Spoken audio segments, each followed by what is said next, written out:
சடசடவென ஜன்னல் கண்ணாடியில் மலை சாரல் விழும் சத்தம் கேட்டதும் உறக்க கலைந்து விழித்த ராஜகோபாலன், அட காலங்காத்தால என்னது மழையா என்று போர்வையை உதறி எழுந்தார். வீடு பெருசென்று சமையல் அறையில் சப்தமின்றி பாலைவனம் போல் இருந்தது. அதைத் தொடர்ந்து மின்வெட்டும் கூடவே வந்ததும் அலுப்புதான் வந்தது அவருக்கு. 4 தூறல் போட்டால் போதும், கரண்ட்ல கையை வைக்க இவங்களுக்கு ஒரு சாக்கு என்று அங்கலாய்த்தபடியே வாசல் கதவை திறந்தார். இதமான குளிர்காற்று லேசான சாரலோடு முகத்தை தடவியது. சூரியன் மேகத்தை விலக்கி பூமியை ஆசீர்வத்து கொண்டிருந்தார். ஆனாலும் இந்த வீட்டில் இருள் சூழ்ந்தது ஏனோ. இளங்காலை பொழுது வாசல் முழுதும் பவள மல்லிகை பூக்கள் கோலம் போட்டிருந்தது. மழை வாசல் தெளித்து கொண்டிருந்தது. இதெல்லாம் ரசிக்க தெரியுமா அவருக்கு? யார் கேட்டா இந்த மரத்தை இத்தனை பூக்களை பூக்க சொல்லி? வீணாக குப்பைதான்.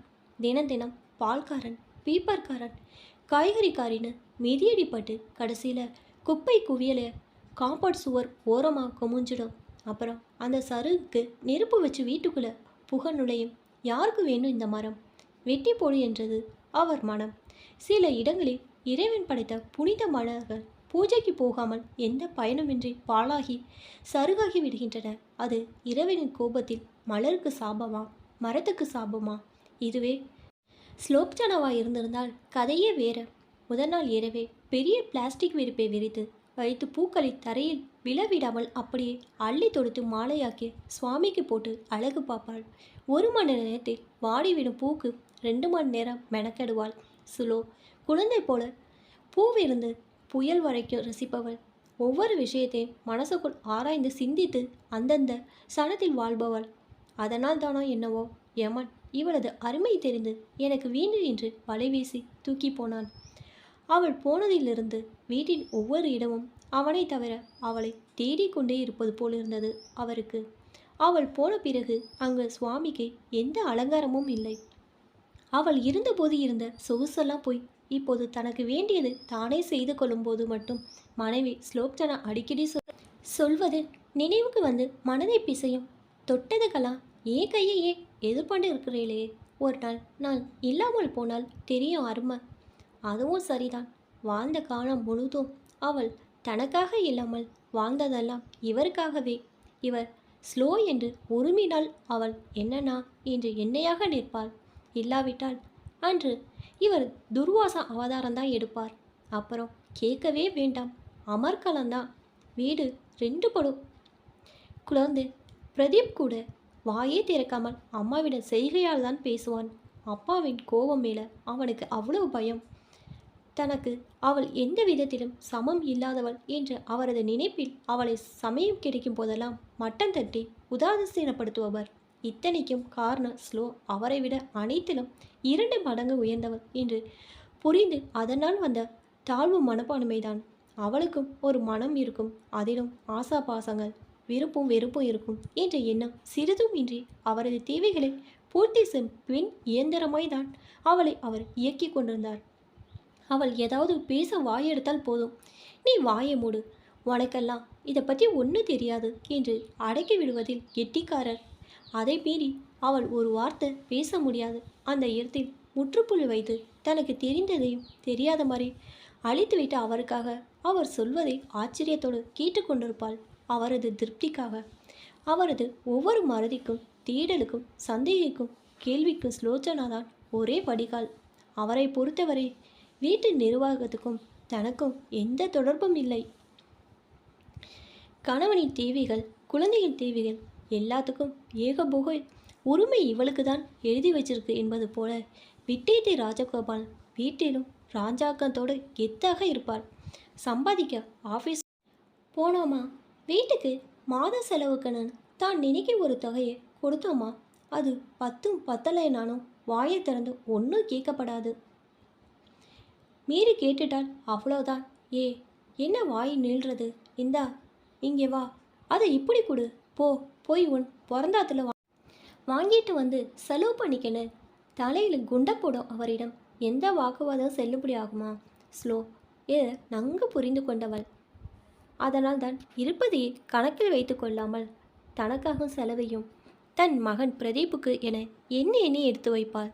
சுலோ மனசுக்குள் அவர் மனச கோபந்தான் ஆள்றது. கோபம் அவன் மனசுக்குள்ள வேற எந்த நல்ல குணம் குடியிருக்கும்? எல்லாம் வெளியில் காத்துட்டு இருக்கும். எப்போ கோபம் வெளியில் போகும், எப்போ உள்ளே போகலான்னு ஒரு கோபம் வெளியில் போக விட்டால் தானே மற்றதெல்லாம் உள்ளே வர வழி கிடைக்கும். இறைவா, இவரோட கோபத்தை வெளி நடத்துன்னு வேண்டிக் கொள்வார். சொந்த வீடும் அரசாங்க வேலையும் உயர்ந்த சம்பளம் தந்த கர்வத்தில் இவர் வீட்டில் பண்ணும் அதிகாரம் தூள் பறக்கும். சாப்பிடும்போது காலாடிட்டு சாப்பிடும்போது பரிமாறிக்கொண்டே, ஏன்னா சித்த காலை ஆட்டாமல் சாப்பிடுங்க, வீடே ஆடி போயிடும்னு இவ சொன்னது தான். உடனே அடுத்த அரை மணி நேரம் காது கூச கதை காலட்சேபம் நடந்தில் சிவசிவான்னு காதை மூடிட்டு அறைக்குள் போனவளை கன்னத்தில் அரைந்து இழுத்து வருவார். என்ன நீ ரொம்ப நல்லவளோ கொழுப்படுத்த குந்தானி. அவனது வார்த்தையில் கூனிக்கு உருகி போவாள் இவள். மனைவி என்ற பதவிக்கு அவள் கண்ட அர்த்த வேறு என்று தெரிந்ததும் பிரதீப்காக பொறுத்து கொண்டாள். குழந்தையை படிக்க வைத்து நல்ல இடத்தில் வேலையை வைக்கணும். அவன் இங்கே இவரோட நிழலில் இருந்து இப்படி ஒரு ராட்சசனாக கூடாது. கண் காணாமல் கடல் கடந்து போகணும்.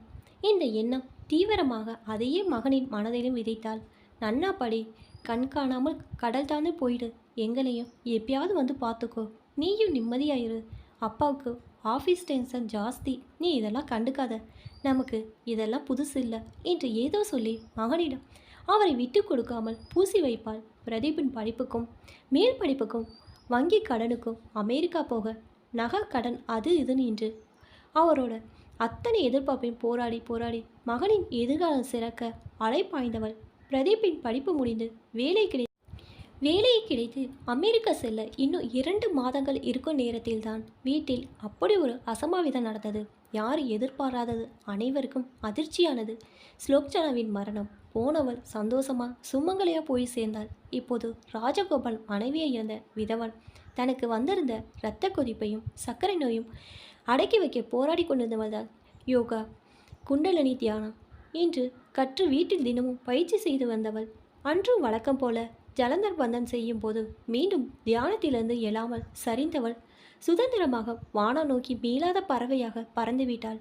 அந்தந்த க்ஷணத்தில் வாழ்ந்தவளின் உயிர் பறவை நிமிடத்தில் ரெக்கை விரித்து உடல் உதறி போனது. அந்த தெருவே சம்பித்து போனது. அவள் போன கையோடு கூடவே அவரோட கம்பீரம் பெரிய டாட்டா சொல்லிவிட்டு அவரை விட்டு போனது. அதன் பின்பு மெல்ல மெல்ல பல்லு பிடுங்கின பெட்டி பாம்பு மாதிரி வீட்டுக்குள் முடங்கினார் ராஜகோபாலம். கர்வம் கற்றுத்தராத பாடத்தை காலன் கற்றுத்தருவான். ஆனால் என்ன, காலதாமதமாகும், அவ்வளோதான். வழக்கம் போல் தான் நினைத்தது போலவே பால்காரனும் விறுவிறென்று பூக்கள் மேல் நடந்து வந்து பால் பாக்கெட்டை பையில் போட்டுவிட்டு பூவானது மண்ணாவது என்ற போக்கில் தன் வேலை கண்ணாக நடந்து சென்றான். மலை ஜோவென்று அவன் முதுகை பதம் பார்த்தது. சூடான இன்ஸ்டன்ட் காஃபி போட்டு எடுத்து வந்த அவருக்கு ஸ்லோச்சனா ஆத்தி ஆத்தி தரும் நுரை ததும்பிய டிகிரி காஃபியின் மனம் நெஞ்சுக்குள் பரவியது. கடங்காரி கடைசியில் சொன்னபடியே செய்து விட்டார். இப்போ யார் சூடாக காஃபி தருவது காலையில்? எல்லாத்துக்கும் இப்படி என்னை திண்டாட வைத்து விட்டு போயிட்டியே. ஹாலில் சருகாகிய மலர் உரமாகி போன மலர் மாலையின் நடுவே மௌனமாக சிரித்தபடியே சட்டத்துக்குள் அடங்கி போன ஸ்லோக்சானாவை பார்த்தபடியே தனக்குள்ளேயே கேட்டுக்கொண்டார். மாங்கு மாங்கு என்று ருசியாக சமைத்து கொடுப்பாள். ஒரு வார்த்தை நன்னா இருக்குன்னு சொல்வாரா என காத்திருந்து மாலையில் அவர் வந்ததும் எதிர்பார்ப்போடு அவர் முகம் பார்த்தார். மனசந்துமானா, இதை தூக்கி குப்பையில் கொட்டு, இன்னைக்கு வெளியில் சாப்பிட்டேன், திறந்தே பார்க்காத. டிஃபன் டப்பாவை பார்த்ததும் இவளுக்கு பொங்கி வரும் அழுகையை உள்ளுக்குள் அடக்குவாள். ஃப்ரிட்ஜு டைனிங் டேபிள் தான் இதற்கு சாட்சியாக நிற்பது போல் இருக்கும் அவளுக்கு. ஒன்றா ரெண்டா வீட்டின் ஒவ்வொரு மூலையும் ஏதோ ஒரு நிகழ்வை பதிந்து வைத்து கொண்டு காத்திருந்து அவரை துரத்த காலைதான் செய்த ஓட்ஸு கஞ்சியை வைத்து கொண்டு டைனிங் டேபிள் உட்கார்ந்ததும், என்னடி சமையல் இது, மனுஷன் திம்மானா இது என்று தன் குரல் எதிரொலியாக தன் தோல் அருகில் கேட்க ஸ்லோவின் பரிதாபான முகம் கண்முன்னே வர அவரது ஆக்கிரமிப்பு, அதிகாரம், அடக்குமுறை அனைத்தும் திட்டம் போட்டு அவரை பார்த்து எதிர்த்து நிற்பது போல் இருந்தது அவருக்கு. ஒவ்வொரு பொங்கல் பண்டிகை வரும்போதும் கடைசியாக ஸ்லோ ஆசையாக செய்து வைத்த சர்க்கரை பொங்கலின் தான் கோபத்தோடு கரண்டி கரண்டியாய் உப்பி அள்ளி போட்டு கலந்து வைத்து அவள் அப்படியே வெங்கல பானையோட உப்பு பொங்கலை கொட்டியதும், இனிமே இந்த ஆத்தில் பொங்கல் பண்டிகையே வராது என்று அழுகையோடு சொன்னதும் தான் நினைவுக்கு வரும். அன்று அவள் சொன்னது அப்படியே நடந்துவிடும் என்று யாருக்கு தெரியும்? ஆனால் அந்த காட்சி மட்டும் இவரது மனசுக்குள் ஒவ்வொரு பொங்கலின் போது நிழல் படமாய் வந்து குத்திவிட்டு போகும். மனைவி என்று ஒருத்தி இருந்தவரை அவள் அருமை தெரியவில்லை.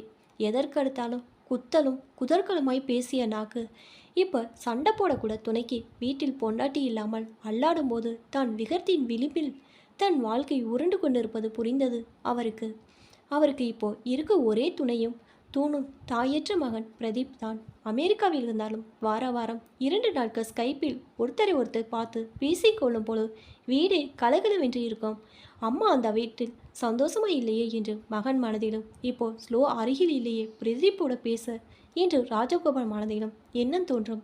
நேற்று மாலை ஸ்கைப்பில் தன்னோடு பேசும்போது பிரதீப் சொன்னதை நினைத்து பார்த்தா, என்ன பண்ணீங்க, ரொம்ப மெலிஞ்சி போயிட்டீங்களே, நேக்கு உங்களை பார்த்தா ரொம்ப கஷ்டமாக இருக்குது, நானும் யோசிச்சுட்டே இருக்கிறேன், என்ன பண்ணனா, நீ சீக்கிரமாக ஒரு கல்யாணம் பண்ணிக்கோ என்று பெருசாக சிரித்தார் ராஜகோபாலன். அப்பா ஜோக்கில், நிஜமா எனக்கும் எப்பவும் உங்கள் கவலை தான், நீங்கள் வேணா என்னோடு இங்கே வந்துடுங்களேன்.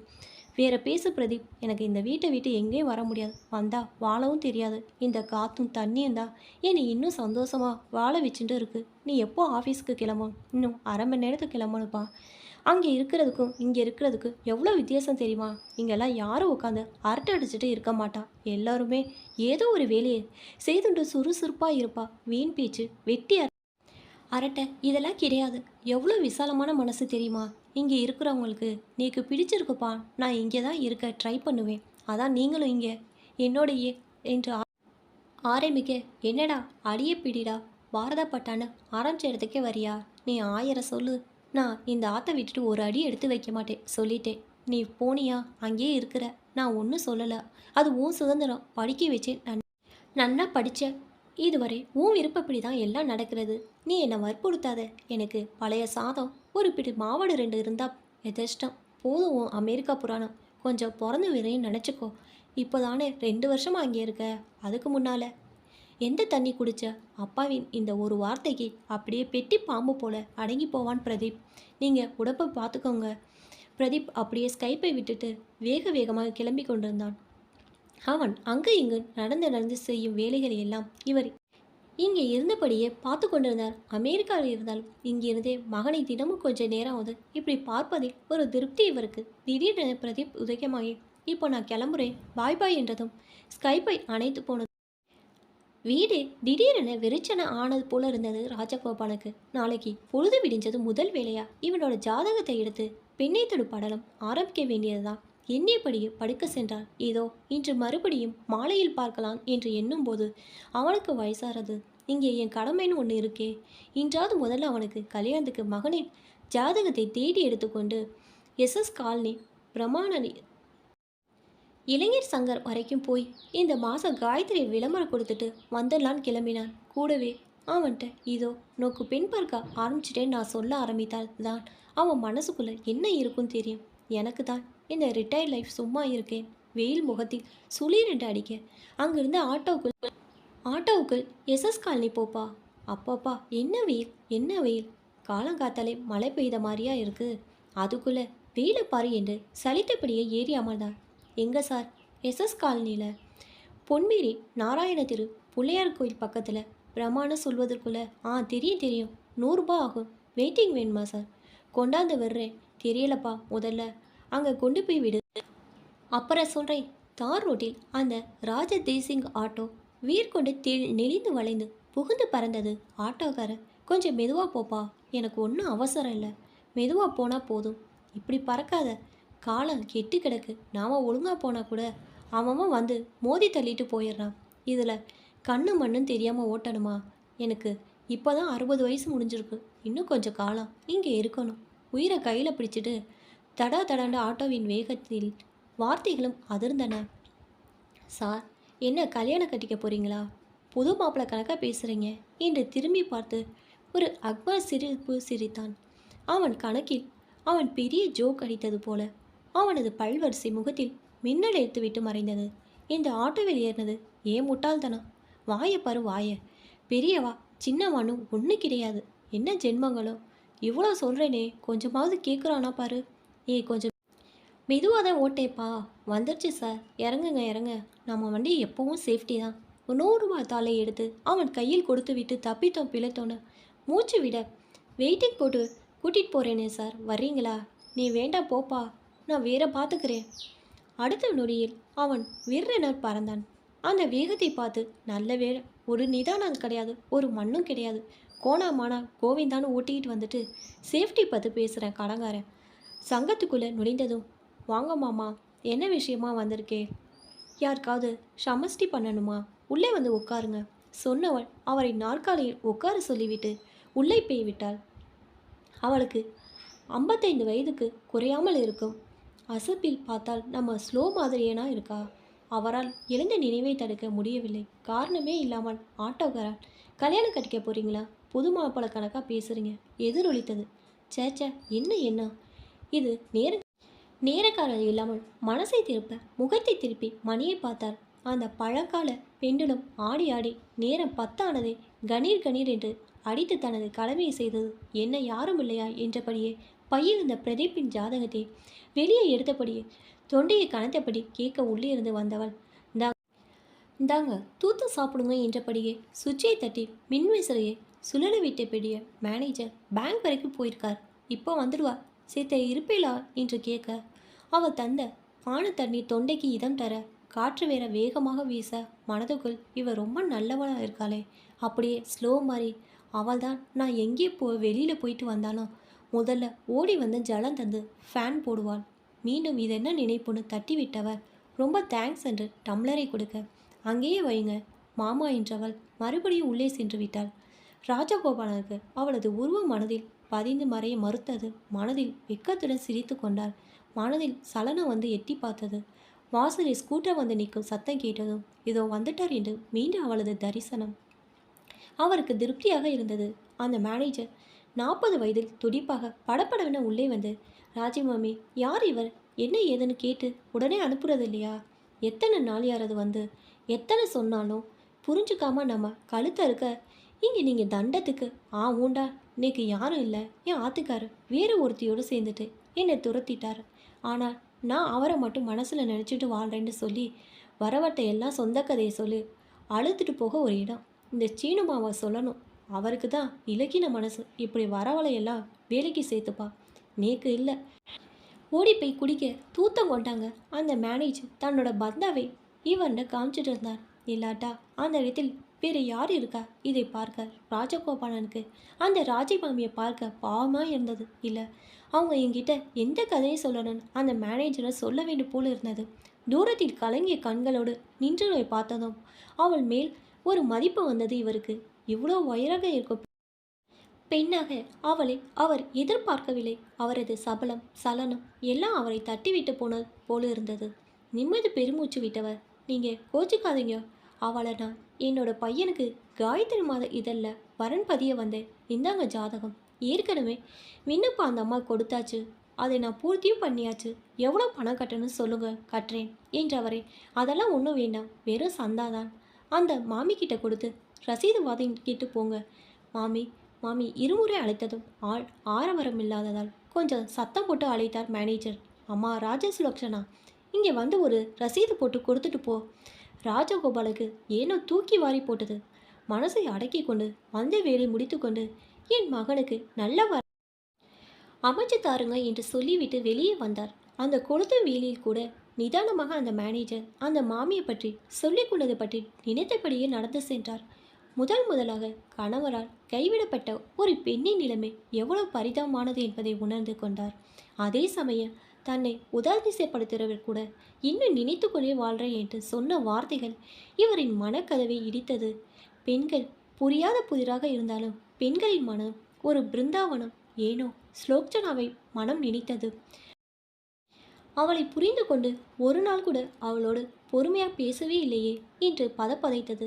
நான் எவ்வளோ பெரிய கிராதகன், கோபக்காரன். என் கோபமே என்னை ஆட்கொண்டு என்னை எப்படி ஆட்டி படைத்திருக்க. இப்போ இந்த மேனேஜரை பார்த்ததும் தான் புரிகிறது, ஒரு பெண்ணிடம் தன் மனைவியிடம் ஒரு ஆண் எப்படி நடந்து கொள்ளக்கூடாதுன்னு என்று. இந்த நிலையை தான் கண் கெட்ட பின்னே சூரிய நமஸ்காரம் சொல்வாளோ?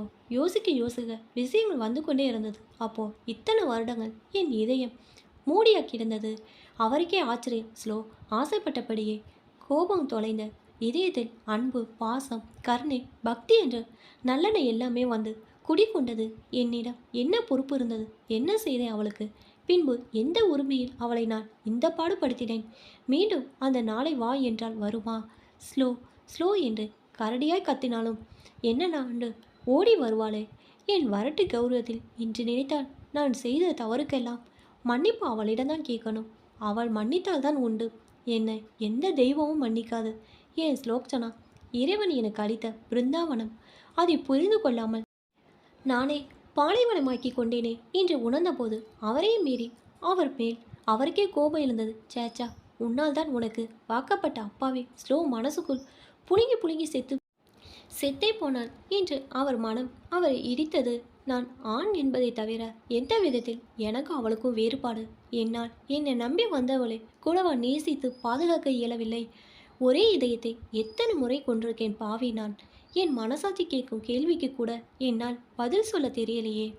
வழி நெடுக பாவமன்னிப்பு கேட்பது போல தான் செய்த தவறுகளை அத்தனை தன்னோட பின்தொடர்ந்து ஒவ்வொன்றாக உதிர்ந்து கொண்டே வந்தது. வாழ்ந்த காலங்கள் முழுது விலகியிருந்த மனைவி ஸ்லோக்சனா சட்டென அவர் மனதை மீண்டும் நிறைத்து கொண்டாள். கூடவே இருந்தபோது வாழ்வில் அர்த்தமில்லை.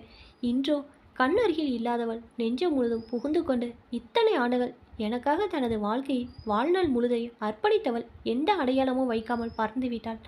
அவளது நினைவாக அவள் வளம் வந்த இந்த வீடுதான் ஒரே ஞாபக சின்னம். ஸ்லோக்சனா, இனியாவது எஞ்சியிருக்கும் என் வாழ்நாளை உனக்காக நீயாகவே வாழ்வேன். நீ வாழ்ந்த இந்த வீட்டில் இனி என் மூலமாக நீயே சுதந்திரமாக வளம் வரப்போகிறாய். எண்ணியபடியே பவளமல்லி மரத்தடியில் பிளாஸ்டிக் விரிப்பை விரித்துவிட்டு உறங்க சென்றாள். மறுநாள் விடிய காலை புரிந்து கொண்ட மரம் போல அவளுக்காக மறுகளை உதிர்த்துவிட்டு அவளின் வரவுக்காக காத்திருந்தது. ராஜகோவலம் பவ்யமாக மலர்களை குவித்து அள்ளும் அழகை பார்த்த பால்காரன் பார்வையில் ஒரு வித்தியாசம் தெரிந்தது. இறைவன் படைத்த உலகில் எல்லா மனிதனும் ஆள்கின்றான். மனிதன் வடித்த சிலையிலெல்லாம் இறைவன் வாழ்கின்றான். உள்ளம் சொல்வதை உதடு சொல்லாமல் உண்மை பிறப்பதில்லை. உள்ளிருந்தே நீர் அருள் செய்யாமல் ஒன்று நடப்பதில்லை. இரண்டு மனிதர்கள் சேரும்போது என்ன வேறவாகும்? சீர்காழி கோவிந்தராஜனின் வெண்கல குரலில் ஒலித்த பாடலை கேட்டபடியே மலர்களை மாலையாக்கி கொண்டிருந்த அவரின் மனம் முழுதும் பரவசத்தில் புது மனிதனாக உணர்ந்தார். மனைவியின் படத்தை துடைத்து சுத்தம் செய்து தொடுத்த மலர் மாலையை படத்துக்கு போட்டு அழகு பார்த்தவர் கண்களில் முதல் முறையாக முத்தாக கண்ணீர் ததும்பி நின்றது. மீளாத பறவையால் சிறகு விரித்தவள் அவரது இதயத்திலே அமைதியானாள்.